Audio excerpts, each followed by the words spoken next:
Your nervous system wasn't built to be in crisis mode 24/7. The ever-glamorous state of perpetual internal panic. One moment you're responding to a simple text, the next your brain's reenacting a full-blown Regency-era duel between cortisol and adrenaline. Spoiler alert, no one wins.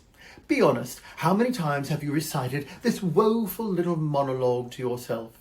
I just need to keep it together. If I relax, something terrible will happen. I cannot let my guard down. If your idea of peace feels suspicious or downright unsafe, you're not broken. You're just running on a nervous system that's been held hostage by stress for far too long. This isn't adulthood. This is called survival mode, dressed up in productivity pearls. I'm Dylan Moore, author, cognitive behavior specialist, and devoted advocate for women's empowerment and men's emotional healing. In this discourse, let's unveil transformative strategies to restore your balance, reclaim your power, and anchor you in unshakable strength. Together, we'll unravel the absurd social expectations that have kept so many trapped in a labyrinth of self-imposed chaos, while exposing the inherited beliefs that gaslight us into self-doubt. And let's dismantle the emotional nonsense we have been conditioned to accept as normal.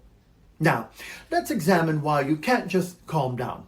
If relaxation feels threatening, consider the following. You've been in fight or flight so long it feels like home. Calm isn't comfort. Calm is foreign. And frankly, it's a little suspicious. You learn to scan for danger, real or imagined, because the moment you stop being hypervigilant, chaos struck. You internalize the idea that safety equals preparation for disaster.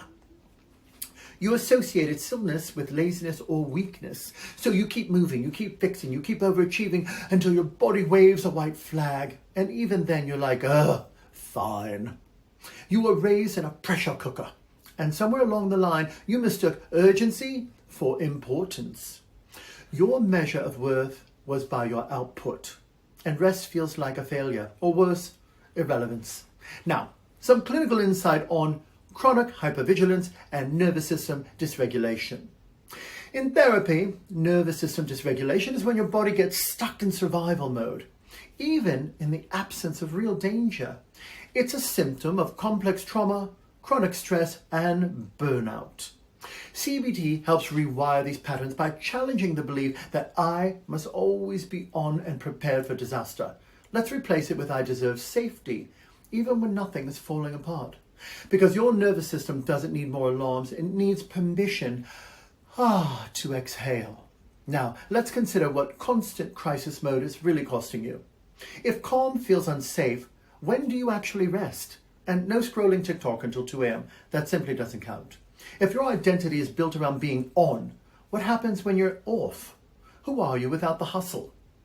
If everything feels urgent, how do you recognize what truly matters? Spoiler, nothing, no email, no emergency, not even a sigh is rejection. Let it go. If you're always bracing for the next disaster, what kind of life are you actually living? How to teach your body that peace is not a threat. Now, practice safe stillness. Start with short moments, 5 minutes of quiet. Breathe. Let the world go on without your supervision. Track your triggers. Notice what sends you into alert mode. Is it a tone? Is it a voice, a certain phrase, an internal pressure? Awareness will break the cycle. Reframe rest as rebellion, not you're lazy. You're strategically interrupting generational burnout.